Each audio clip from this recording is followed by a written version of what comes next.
Hello, BookTube. All right, we're back for more 7.8K Q&A. I've lost track of which video in the series this is, but we'll see. We have next is Eleni Nicolina. Says, I recently read the introduction to the Oxford University Press's Sense and Sensibility by David Cecil. I liked his writing style very much and have seen that he has also written a portrait of Jane Austen. Would you say that it is interesting? It's very good, yes. Because I've read too many biographies about her that are not more than enumerations of every detail of her everyday life without any interest. Would you recommend Cecil for a more substantial approach? I would. I'd also recommend anything else that he wrote. He's a terrific writer. RTLLTR says, thoughts on Emile Zola. I like him. Carolyn Morgan says, I think I heard you mention once that you love teaching Shakespeare. Very much so, yes. What other authors or books did you find a little extra joy in teaching, and why?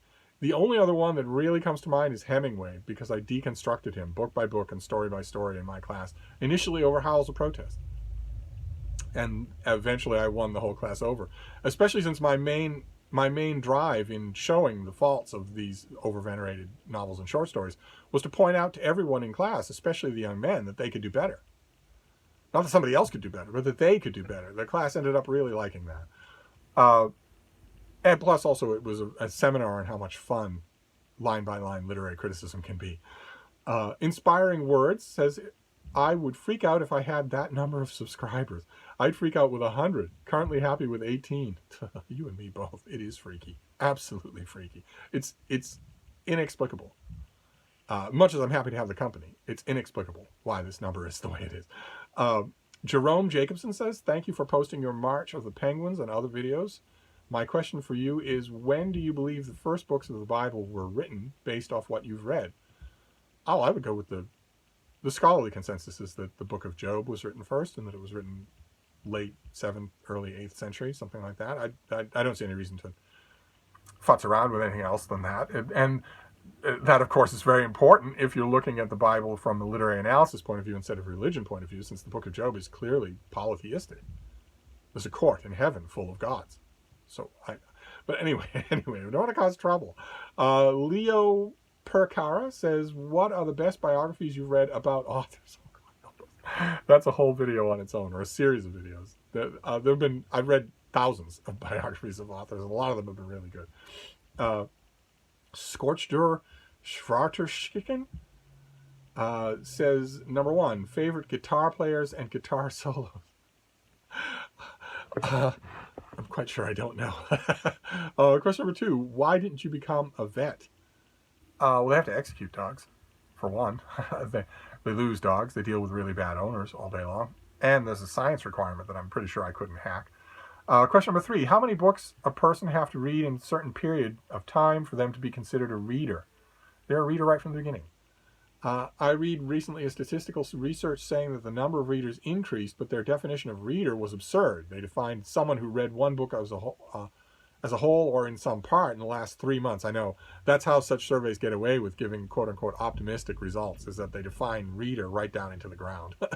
I don't know if it was incompetence of those who designed the research or if it was intentional to achieve numbers they had some external pressure to achieve. It's probably the latter. The reading is decreasing. Okay, no matter what surveys otherwise, if you see a survey or a study of some kind that says that it's increasing, then that's the very question that you should ask. How did you define your terms? If by reader you mean somebody who, in the 1980s, reader was defined as somebody who reads a book a year. I'd be willing to bet that in 2020, reader is defined as somebody who reads a book every 3 years, in whole or in part, or something like that, which is absurd. And it can skew the data. And the data, you have to watch to see if there's any reason for the data to be skewed. Who is sponsoring the study is another great idea, another great thing to look at. In addition to how they define their terms, who's sponsoring the study? Where's the money for the study coming from? If it's coming from a holding corporation and you do a little digging and you realize that the main stakeholder in the holding corporation is Audible, well then you can see the motivation to skew the results. Question number 4, I followed your advice and started reading The Scarlet Letter, but I ignored your advice and didn't skip the infamous obtuse introduction.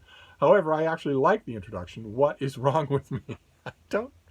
People keep asking, am I the monster people say I am, or what is wrong with me? I don't know what's wrong with you. I love you all. The only psychological problem that I see that you all have is that you watch this channel when I have no idea why you would. None whatsoever.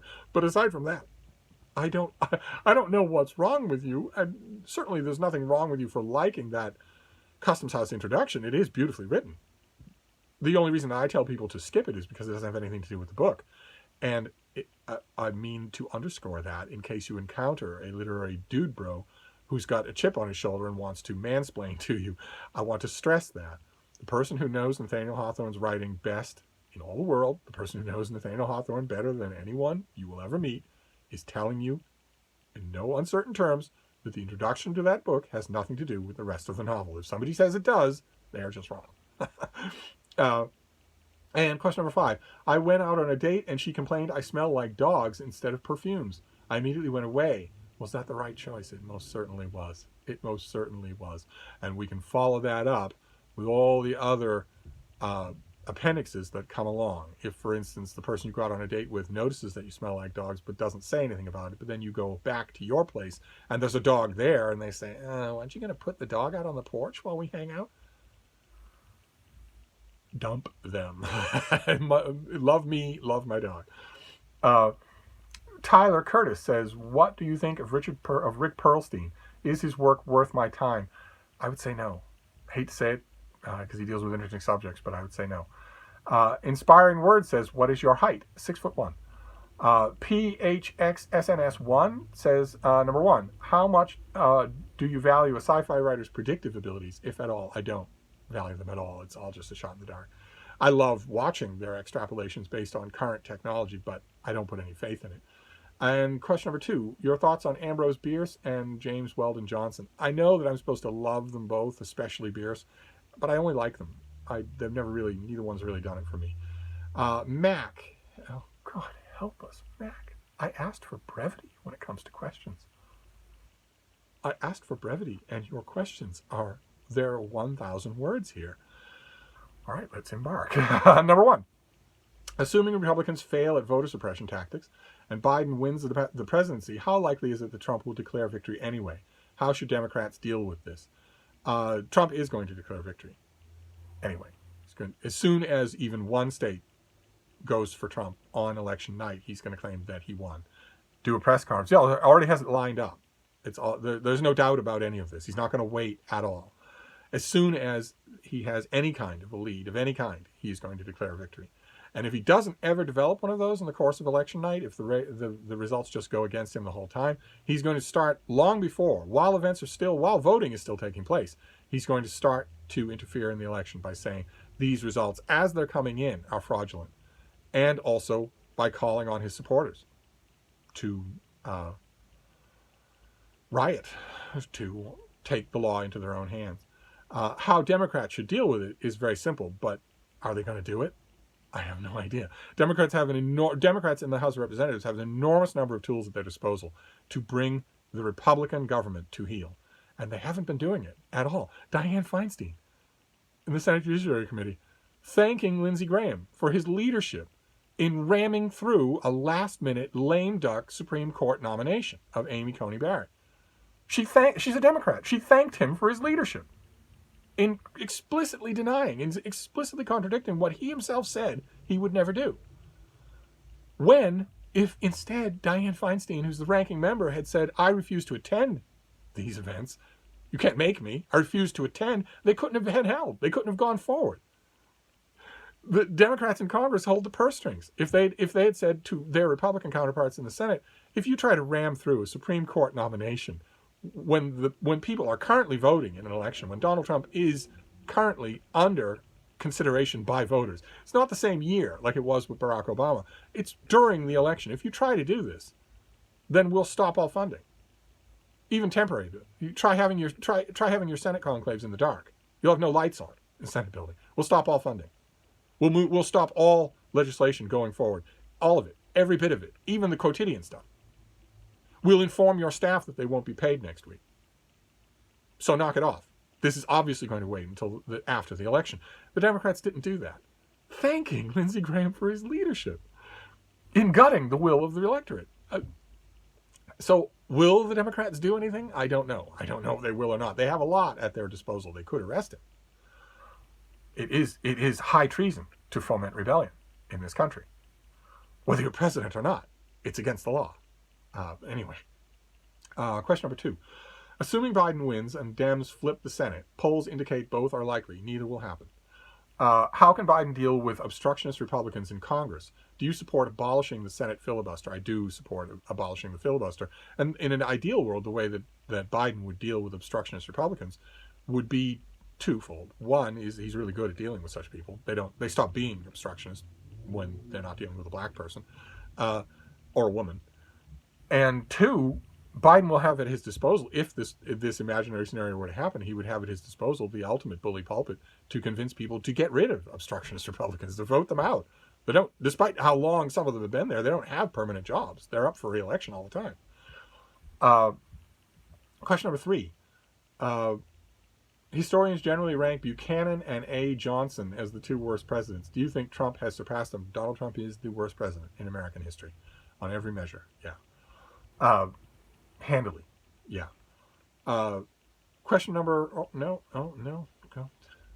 Oh, God help us. Okay, the iPad just quit because you asked 1,000 words of questions.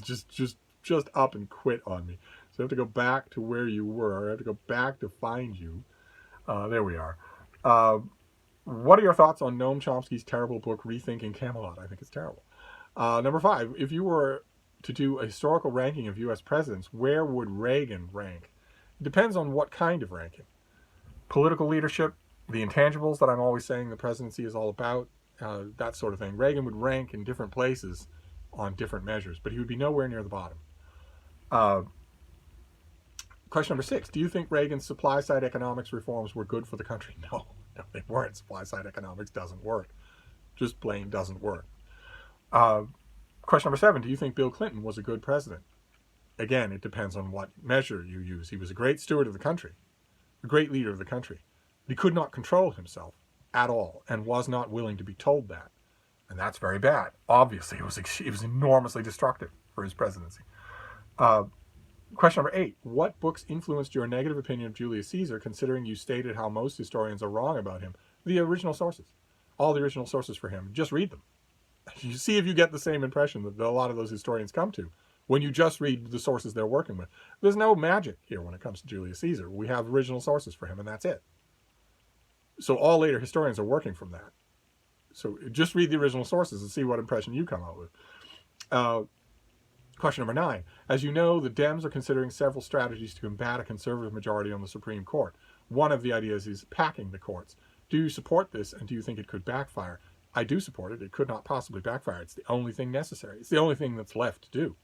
Trusting that these paleo-conservative Liberty Fund Republicans won't vote to return America to 1850 is insane. That is their stated goal. That is what they want to do. Trusting that they'll have some sort of change of heart when they're on the high court and leaving no break in place if they don't is lunacy. Lunacy. The Supreme Court supermajority, the conservative supermajority that's about to be enacted on the Supreme Court, holds and fervently upholds a whole slew of political and social positions that 90%, 70%, 80% of the country hates. That is not representative at all, and representation is necessary. It's why we started America. So if the Republicans are going to keep doing this, keep packing courts and stealing seats, a Democratic administration has no choice other than just knuckling under. But as I mentioned, the Democrats are really good at knuckling under to pure evil. So it wouldn't surprise me at all if they did that, but it should instantly be done, of course. 12 Supreme Court justices instantly do it. Question number 10. Do you think Chief Justice John Roberts has done a good job so far? No.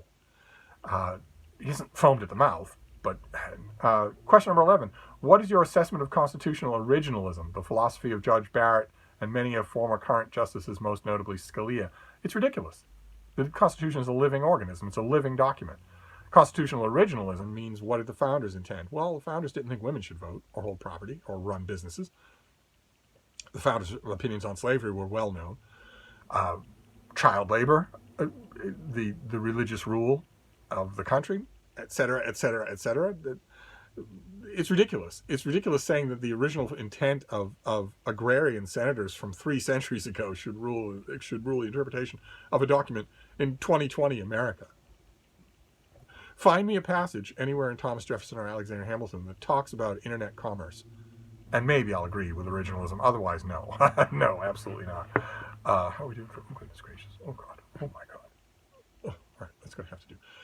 All right, we're still with Mac. He still has questions to ask. Let's see here. Next questions are intertwined, so here's a brief paragraph to introduce the topic. Oh, God, help us. This is not a Q&A. Anyway. Using personality data compiled by historical experts on each president, a study from the Journal of Personality and Social Psychology, a well-respected journal, analyzed the features of psychopathy in presidents. According to the study, the 10 most psychopathic presidents are George W. Bush, Andrew Jackson, Martin Van Buren, Bill Clinton, Zachary Taylor, Rutherford B. Hayes, Ronald Reagan, FDR, JFK, and Theodore Roosevelt. Number 12. Considering your admiration and knowledge of JFK, do you agree or disagree with this assessment? It's absurd on its face. JFK, Theodore Roosevelt, it's absurd on its face. Question number 13. Whether or not you agree with the characterization of JFK as a psychopath, what are your thoughts on the others on the list? Is this an accurate representation of these presidents? Well, I don't see William Henry Harrison on the list, and he was a psychopath. I don't see any psychopaths on the list, so I'm assuming that it's bunk. Number 14. Which do you think are missing from the top 10? I have a hunch Washington may be in yours. No, Washington wasn't a psychopath. The word gets tossed around way too easily. A psychopath is someone who has a serious mental problem, a total lack of empathy, total solipsism when it comes to emotion. Donald Trump is a psychopath. Doesn't care at all about the existence of anyone other than himself, and is willing to mortgage anything in the world. Doesn't consider that anything is more important than his existence. Most presidents, most people are not like that. So Washington, certainly, no, not at all. Number 15, is psychopathy interlinked with so-called great figures in history? I don't think so, no. Last question, but most important one. How can I or anyone else stay optimistic in these times? Like you, I feel like I'm losing the country I love. Well, you could get involved. Most people who are feeling pessimistic, feeling like they're losing the country that they love, are not involved in any way in trying to save it. That's one way. Another way would be maybe to acknowledge that your times don't owe you optimism. That maybe, most periods in history, most times in history, most 60-year stretches where a person would live, they didn't have much reason to feel optimistic about where they were living. In human history, that's mostly been true. So, might want to think that. Sorry for all the questions, but how could I not ask a human encyclopedia all questions I can possibly think of? Well, if that's not a rhetorical question, I would like to answer it. You could try. Give it a try next time, asking one question. Let's see here. Joel Swagman says, Trumpism, a question in 3 parts. This is becoming a theme. Understandable, I guess. The election's 2 weeks away. Question number 1. Is Donald Trump a new low in American history, or is this just revisiting old themes that we've seen before in our history? I've seen Trump compared sometimes to George Wallace, Richard Nixon, or Andrew Jackson. Do you see any value in those comparisons? No. No, I don't. All 3 of those people and all other people that Trump is typically compared to viewed America as greater than themselves and did not view themselves as fundamentally beyond all reach of law or moral accountability, even Richard Nixon. Donald Trump does. Donald Trump only cares about Donald Trump. I know that's a woolly old thing. You hear it all the time on partisan news channels, but it's true. He's a monster, and none of these others were. So,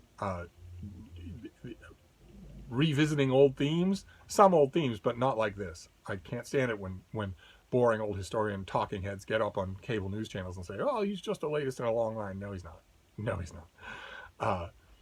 Question number 2, assuming we agree it's a new low, how did we degenerate to this point? I feel like I know what the problem is, but I don't know how we got here.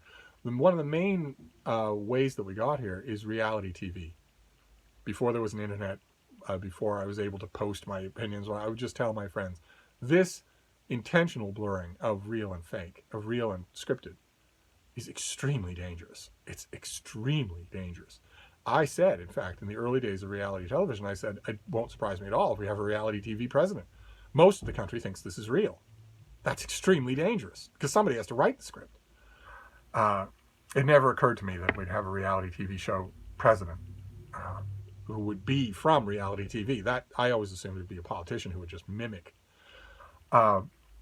Question number 3, are there any good books on this subject? Anything that explains how and why the political discourse has degenerated to this level? Well, Jared Yates Sexton, I recommend. Sarah Kendzior, I recommend. They each have a couple of books that are really good. Jonathan Noel says, since you're a big fan of Robert E. Howard, how would you go about adapting his larger-than-life characters to the big screen?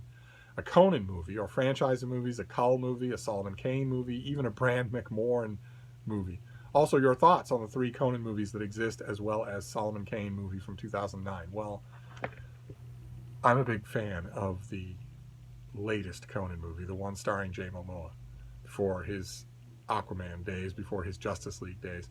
I thought it was really good, and I thought the if anything, the one problem that it had is that Jason Momoa is perfectly cast, but maybe it was a little too early in his career. He was, when he was a very young man, when he was 18 or 19 or 20, he was heart-stoppingly gorgeous in an epicene kind of way, tall but beautiful, not rather than handsome. And there's still lingering bits of that in his Conan movie that I loved and championed it. But now, now he would make a much more convincing Conan. I would much rather him be reeling in billions of dollars for some corporation for a Conan movie or series of movies than as Aquaman. Chapter 21 says, any updates on your plans to get some of your writing made into ebooks, collecting your reviews, publishing your novels, Odd Dog, my autobiography? Yes, I do have plans. I have a willing collaborator who tends to drop off the radar now and then, so I need to probably get to that. Clash 2 says, your thoughts on professional wrestling. Did you watch it when it was pop culture in the 80s and 90s? What did you make of its popularity back then? I didn't really watch it. I don't really know much about it. The thing that worried me is the same thing, that it's scripted. And people don't know that. They think it's real. And that worries me. I didn't have any idea how much I should be worried at the time, but it worried me. The Abiding Badger says, let's see here. I love these Q&As. May they continue forever. Oh, my God. Oh, my God. Your thoughts on Harry Potter. Not only your opinion on the series quality, but its place in literary history. Harold Bloom declared, I believe erroneously, that J.K. Rowling's novels are nothing more than period pieces, and that no one should ever remember them in the future. Could Harry Potter be the canon of the 21st century canon literature? And a few questions lumped in there. I don't think the Harry Potter books are any good. I think they're really quite bad. I understand, I think, what Harold Bloom meant by period pieces, but as to whether or not they're canonical, that won't depend on their quality. That will depend on whether or not they're taught, whether or not they're promulgated academically. And that could happen. That could easily happen. Royale Tube says, considering you're a big fan of Star Trek, what are some other science fiction / space opera TV shows you enjoy? Thoughts on Babylon 5, Battlestar Galactica, The Expanse, The Mandalorian? I have never really got on board with Stargate or Babylon 5. I know both of them have rabid fans. But to me, they seem very mocked together. But maybe I'm no judge. I love the rebooted Battlestar Galactica. I think it's fantastic. Also in that category, I would put Farscape, which I hear too little about from science fiction fans, but I thought was terrific, just terrifically good. I love The Expanse. Just think it's fantastic. The Mandalorian has its highs and lows for me. It's not unabashed love. The Expanse is just so perfectly space opera-y from the beginning that I fell into it right away. And Battlestar Galactica, the rebooted version of Battlestar Galactica, is brilliant right from the first minute. Lost its way, I think, in the last 2 seasons, but even then, lots and lots of brilliance. So it's ups and downs with what you're listing here. And then 0x00 asked a few comic questions. We're going to finish with this, so this will be our last one. Your thoughts on Todd McFarlane's Spawn? The character is meant to appeal to a certain demographic of early teenage boys. It never really worked with me.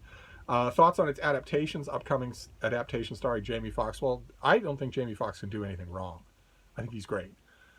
So I can't wait to see what his adaptation is like, but I haven't seen it yet. I don't have a screener for it. Your thoughts on Dave Sims' Cerebus comics? They're great. Cerebus is great. And what current runs are you reading at the moment? Conan, if at all, in these gloomy Corona days? Well, yeah, you put your finger on it. My comic book shop is not on my route. It's not easy for me. I can't fold it into any other errands, so I tend not to go. And for me, that propinquity, just going to the shop, was a big part of whether or not I would follow a series. So I largely stopped, because I don't go to that comic shop. Mark Richardson and his wife up in Vermont have been wonderful. They've been very nice. They do still go to their local comic shop. Vermont has fairly good numbers, Corona-wise. So they have been sort of sending me issues of the Brian Michael Bendis new relaunch of the Legion of Superheroes, my favorite comic book series. And that's been wonderful of them. I haven't really had the nerve to ask them to just sort of browse around and see other things that might interest me. But honestly, I look at online comic lists ahead of time and nothing else looks like it would appeal to me. Even the Legion doesn't all that much appeal to me. So, no, there isn't anything else that I'm doing. I'm tending to, I always tend to get collections and omnibus editions anyway.